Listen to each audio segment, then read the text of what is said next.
नमस्कार. मी सुजाता जोग. परिक्रमामध्ये आपलं स्वागत. गेल्या वेळी मी म्हटलं होतं त्याप्रमाणे गणपतीला प्रिय असलेल्या दोन वनस्पती म्हणजे मंदार आणि शमी याची गोष्ट आज मी तुम्हाला सांगणार आहे. तर मंदार आणि शमी या दोन व्यक्ती होत्या, माणसं होती. तर मंदार कोण होता? तर तो धौम्य ऋषींचा पुत्र होता आणि शौनकांचा शिष्य होता. आश्रमात राहत होता, आश्रमाचे आणि वेदविद्या पारंगत होता. शमी कोण होती? शमिका नाव होतं तिचं. आणि ती औरव आणि सुमेधा या अत्यंत धार्मिक जोडप्याची मुलगी होती. ती आईवडिलांची खूप लाडकी होती, एकच होती, त्यामुळे अर्थात लाडकी असणारच. आणि खूप प्रेमाने त्यांनी तिला वाढवलं होतं. दोघंही गणेश भक्त होते आणि त्यामुळे चांगलं खूप छान त्यांचं चाललेलं होतं. ती मोठी झाल्यानंतर तिच्यासाठी बरं संशोधन करायचं म्हणून औरव निघाला. औरवाने पाहिलं की धौम्य ऋषींचा मुलगा वेदविद्या पारंगत आहे, कारण स्वतः औरवसुद्धा वेदविद्या पारंगत होता.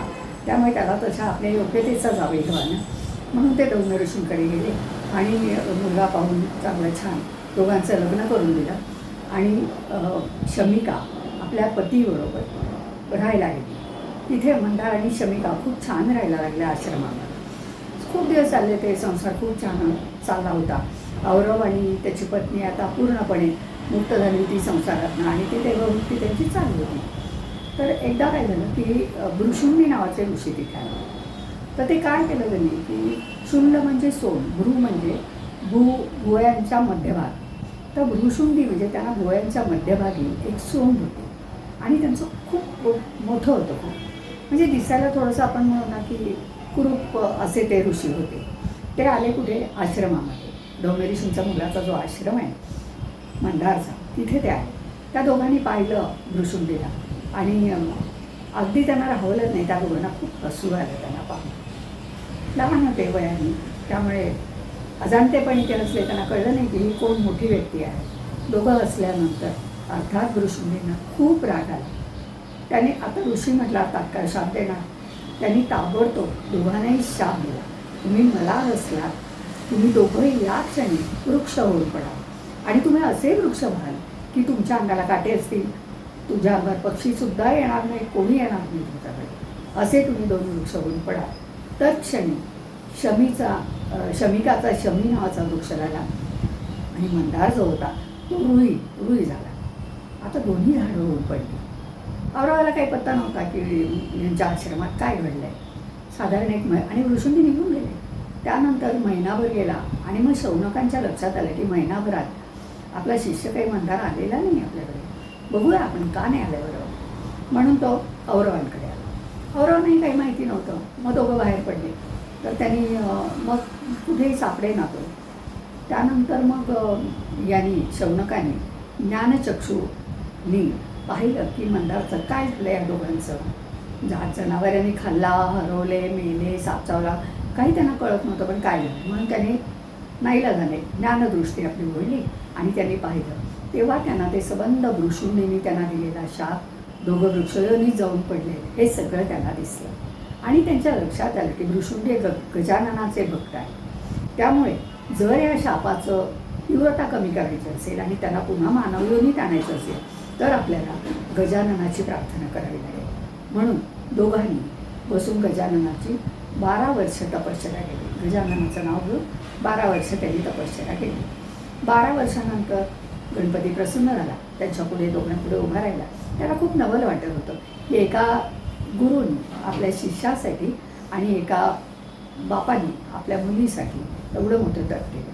मग त्याने सांगितलं गणपती की मी प्रसन्न झालो, तुम्हाला काय हवं आहे वर, मी वर देणार तुम्हाला. तर ते म्हणाले की मग यांनी शौनकांनी सगळी कथा सांगितली की असं असं घडलं आहे, भृशुंडींनी शाप दिला, त्यामुळे दोघं आता वृक्षयोनीत पडले. तर तुम्ही काही करा पण त्यांना पुन्हा एकदा मानव योनी प्राप्त करून द्या. आता आली का पंचायत. कारण भृशुंडी या गणपतीचा भक्त, त्याने दिलेला शब्द तर खोटा ठरवता येत नाही. बरं, हेही देव गणपतीचेच भक्त. मग ते म्हणाले तो शाप तर काही मी नाही बदलू शकत, आता जे काही घडले ते मी बदलू शकत नाही, पण मी एक करतो की हे दोन्ही वृक्ष मला प्रिय करतो. आता मंदाराच्या वृक्षाची म्हणजे मंदाराच्या झाडाच्या खाली मी कायम वास करेन, तिथे राहील. आणि म्हणून त्याची मूर्ती करून पूजा वगैरे करतात लोक नंतरचं हे. आणि शमी जे आहे, शमीला काटे तर असणार आहे, पण जोपर्यंत शमी वाहत नाही मला तोपर्यंत माझी पूजा पूर्ण होणार नाही. त्यामुळे शमी ही मला खूप प्रिय आहे, दुर्वान इतकीच प्रिय आहे. तर एवढं मी करू शकतो की त्या दोघांना मी माझ्या पूजेमध्ये अग्रस्थानी मी नवून ठेवतो त्यांना. तर शमी आजपासून मला प्रिय आहे आणि मंदारही मला प्रिय आहे. त्याची फुलं मला वाहतील लोक आणि शमी मला वाहतील आणि मंदार वृक्षाखाली माझं कायम वास्तव्य असेल. असं झालं.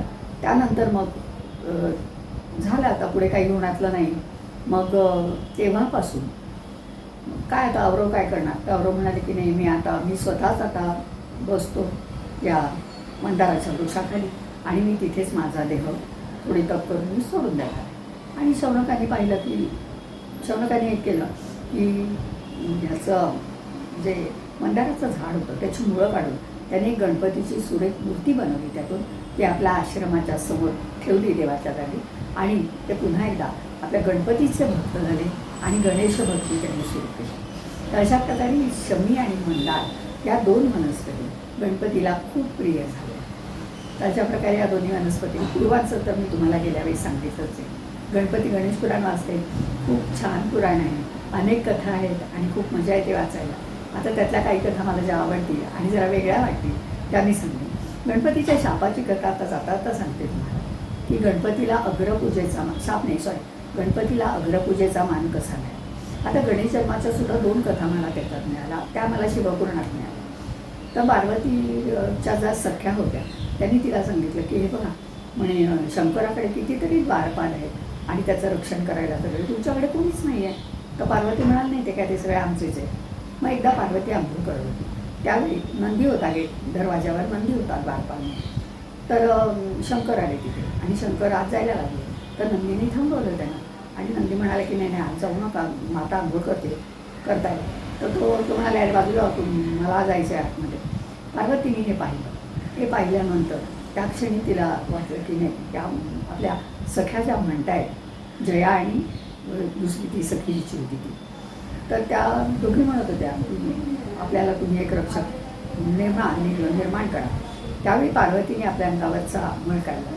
हे आता खोटं वाटतं की अंघोळ करत असेल ती बाहेरच करत असेल, तर मळ वगैरे काय काढला नाही.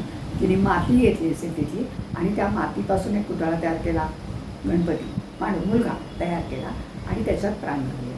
आणि त्याबरोबर तो समोर आला आणि त्याने विचारलं माते मला का बोलवलं आहे, काय काम आहे माझं, आता आज्ञा करा. तर ती म्हणाली की नाही आजपासून तू माझा द्वारपाल, तू माझ्या घराचं रक्षण कर. आणि त्यानंतर कायमस्वरूपी गणपती तिचं रक्षण करणार असं ठरलं. आता अग्रपूजेचा मान कसा मिळाला हे मी पुढल्या आठवड्यात तुम्हाला सांगते, कारण आता वेळ आपली संपली. त्यामुळे गणपतीला तिने निर्माण केला. पण आणखी एक गोष्ट मिळाली की ती डायरेक्ट समुद्र तीरावर नदी तीरावर पार्वती पूजा करत होती. त्यावेळी तिने एक मातीची मूर्ती निर्माण केली आणि तो गणपती निर्माण केला. दोन्हीकडे आता मळ आणि माती मिळली त्याला माती समजते आणि इथे तर त्यांनी मातीच घेतली. तर अशा प्रकारे गणेश तयार झाला. तो मनुष्य होता, त्याला सोंड नव्हती त्यावेळी. तर ज्यावेळी अग्रपूजेचा मान मिळाला तेव्हा त्याला सोंड प्राप्त झाली होती. ती गोष्ट मी तुम्हाला, ते शंकर आणि गणपती यांचं युद्ध आहे ते मी तुम्हाला पुढच्या वेळी सांगते. आता मी इथे थांबते. धन्यवाद.